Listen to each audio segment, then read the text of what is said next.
Let's talk about spray paint. So I have been trying to do a lot more projects outside. For example, this file cabinet that I recently turned into a planter, and I have been painting all my windows. But I wanted to talk about a new product I found and some of my old tried and true spray paints that are excellent if you want to become a DIYer. So first off, let's talk about this. This is my ultimate favorite that I have been using for years since I had my furniture company. This is the Rust-Oleum 2 times Ultra Cover. The beauty of this is that it lasts a really long time. So you're going to get good coverage and you're going to get a lot of value from this.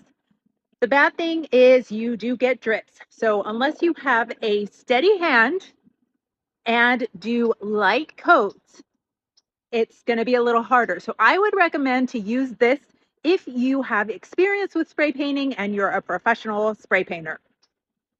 The next item I tried was this bare black satin.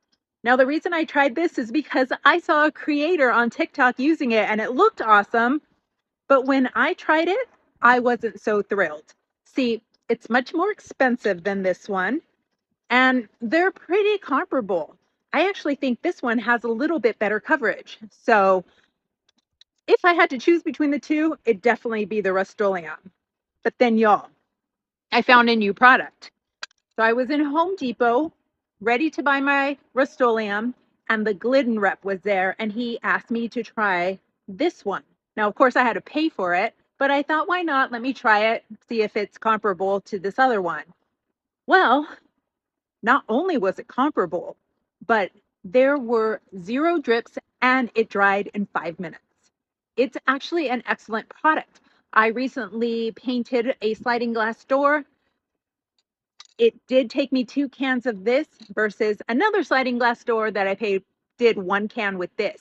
But if you are new to spray painting, this is the route to go because it's not going to be messy. So thought we'd talk about that.